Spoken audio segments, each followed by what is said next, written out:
Okay students, IMP questions की series में ये क्वेश्चन ऐसा है, जस्ट इस टाइप का क्वेश्चन आपको एग्ज़ाम में ज़रूर देखने को मिलेगा 4 मार्क्स के लिए। क्वेश्चन क्या है? 0 to 5 integration of under root of 9 minus x upon under root of 9 minus X plus under root of X plus 4। इस टाइप के क्वेश्चन को हम कैसे पहचानते हैं कि इसको क्या प्रॉपर्टी लगेगी? पहली बात, नीचे ज़ीरो होगा, ऊपर एक नंबर होगा, ठीक है। ऊपर न्यूमरेटर में जो टर्म लिखा होगा वैसा ही एक टर्म नीचे भी आएगा। नंबर ऑफ टर्म्स 3 होंगे।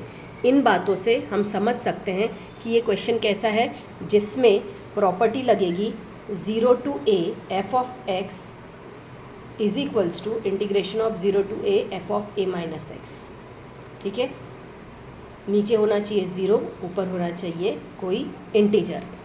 अभी इस क्वेश्चन को अगर मैं सॉल्व करती हूँ तो इस क्वेश्चन को सॉल्व करते समय हमें क्या देखना है कि ऊपर पे a की जगह कौन है? 5 है। क्या करेंगे?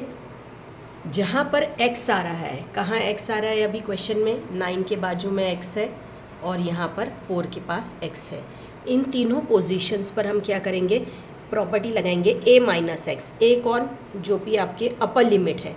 अपर लिमिट में कौन है? 5। तो x की जगह लिखेंगे 5 माइनस एक्स, नीचे पर भी x की जगह लिखेंगे 5 माइनस एक्स, और यहाँ पर भी x की जगह लिखेंगे 5 माइनस एक्स। अब ये माइनस प्लस माइनस हो जाएगा और माइनस माइनस प्लस x आ जाएगा। यहाँ पे भी वैसे माइनस 5 के आगे प्लस का साइन है तो minus into plus minus, minus minus plus, यहाँ पे 5 माइनस एक्स प्लस 4। ऐसे आपके तीनों टर्म्स अब चेंज होंगे। 9 माइनस 5 4 मिलेगा और 5 प्लस 4 9 मिलेगा। देखो यहाँ 4, यहाँ पर भी 4 और यहाँ पर 9।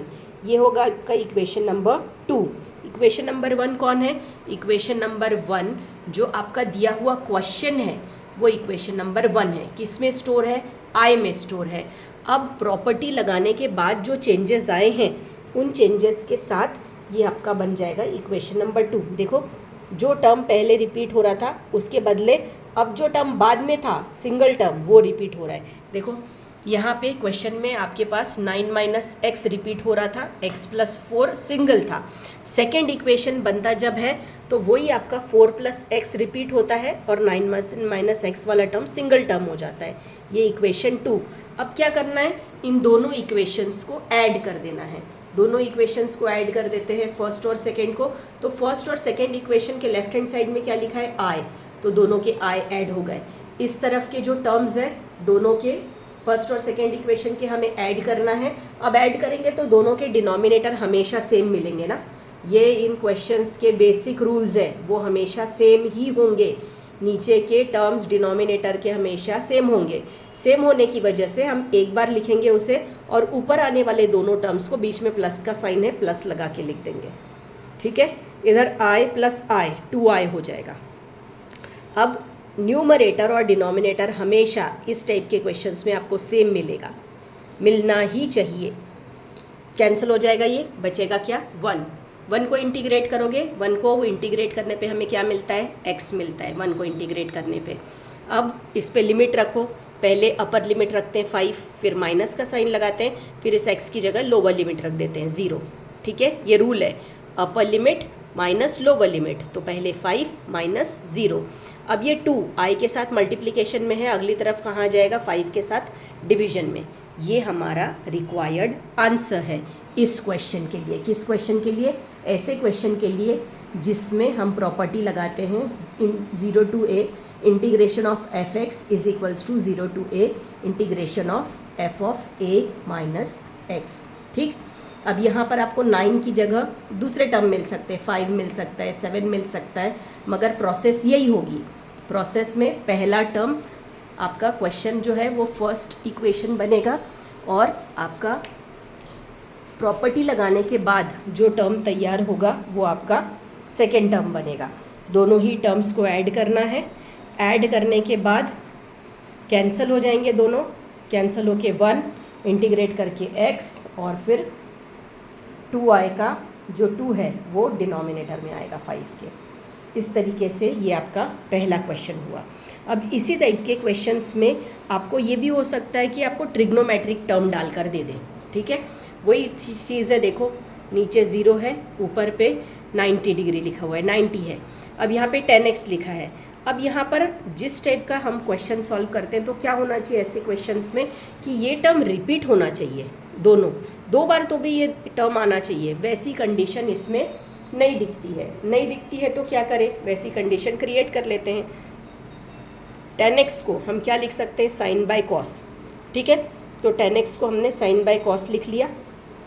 अब इस कॉस को इस 1 से मल्टीप्लाई करूँगी, इस कॉस को 1 से मल्टीप्लाई करूँगी तो यहाँ पे 1 की जगह क्या आ जाएगा, under root of cos x, यहाँ ऊपर का under root of sine x और नीचे कॉस एक्स।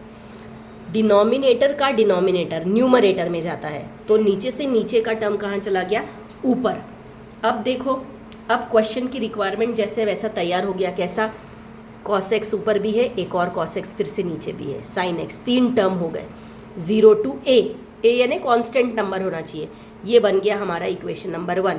मैंने यहाँ पे 10x को इक्वेशन नंबर 1 नहीं दिया है क्योंकि इसमें 3 टर्म नहीं तैयार हुए जिसमें से 2 टर्म कॉमन हो। तो अब मैंने इसको पहले साइन कॉस में कन्वर्ट किया, कॉस को नीचे से इधर 1 के पास भेज दिया, अब नीचे से नीचे का कॉस ऊपर भेज दिया। इस तरीके से जब ये 2 टर्म सेम आ गए, नंबर ऑफ टर्म्स 3 तैयार हो गए, मैंने इसको इक्वेशन नंबर 1 दिया। अब फिर से property 0 to a f of x is equals to integration of 0 to a f of a minus x. A की जगह कौन है, 90, तो cos 90 minus x upon cos 90 minus x sine 90 minus x. हमें पता है कि cos 90 minus theta sine theta और sine 90 minus theta cos theta. उस प्रॉपर्टी से जहाँ पे cos 90 माइनस थीटा है साइन आएगा और जहाँ साइन 90 माइनस थीटा है वहाँ पे cos आ जाएगा। अब ये देखो टर्म्स फिर से बदल गए, number of terms 3, 1 2 3, 2 term same. पहले यहाँ पे क्या था, इक्वेशन 1 में cos, अब यहाँ पे कौन है, दोनों जगह पे साइन, ठीक। बन गया ये हमारा इक्वेशन नंबर 2। इक्वेशन नंबर 1 और इक्वेशन नंबर 2 दोनों को ऐड कर देती हूँ। देखो दोनों टर्म्स मैंने डायरेक्ट एक स्टेप स्किप करके लिखा है, ऊपर और नीचे दोनों जगह सेम टर्म्स है, कैंसिल हो जाएंगे, बचेगा क्या, 1। लेफ्ट हैंड साइड में i और i ऐड होके 2i हो गया। 1 का इंटीग्रेशन x, लोअर लिमिट है 0, अपर लिमिट है 90। लिमिट कैसे पुट करेंगे, x की जगह एक बार रखेंगे 90, माइनस का साइन लगा के 0। अब ये जो 2 है i के साथ, ये अगली तरफ जाएगा, 2 से मल्टीप्लाई होने π/4 इस क्वेश्चन का रिक्वायर्ड आंसर। तो ऐसा क्वेश्चन आपको एग्जाम में देखने मिल सकता है। आपको क्वेश्चन इस पॉइंट से भी शुरू करके वो दे सकता है, यहाँ से ये भी क्वेश्चन है एक कि root of cos x upon root of cos x plus root of sine x. यहाँ से भी आपको क्वेश्चन बना के दिया जा सकता है या यहाँ से भी दिया जा सकता है। 10x की जगह और हम क्या लिख सकते हैं, कॉट एक्स, वो भी टाइप ऐसे ही बनेगा। आपको टाइप समझना है, क्या समझना है कि नीचे 0 है, ऊपर एक कांस्टेंट नंबर है, नंबर ऑफ टर्म्स 3 आएंगे, तीनों टर्म्स में से 2 टर्म रिपीट होंगे, तो हम इसमें ये प्रॉपर्टी लगाएंगे। और प्रॉपर्टी लगाने के बाद सेकेंड इक्वेशन कौन बनेगा, जहाँ पर अब 2 टर्म्स बदल चुके होंगे, पहले कॉस था अब साइन है। ऐसा करके हम इसे सॉल्व करेंगे, दोनों को इक्वेशन को ऐड करके हमेशा 1 मिलेगा आपको, इंटीग्रेट होके x आएगा, upper limit minus lower limit होगा और 2 जो है i के साथ वो डिनोमिनेटर में मल्टीप्लाई होने जाएगा। इस टाइप से आपका ये जो टाइप का क्वेश्चन है ये एग्ज़ाम में आपको ज़रूर आएगा, एक इस टाइप का क्वेश्चन ज़रूर होगा। So students practice it well.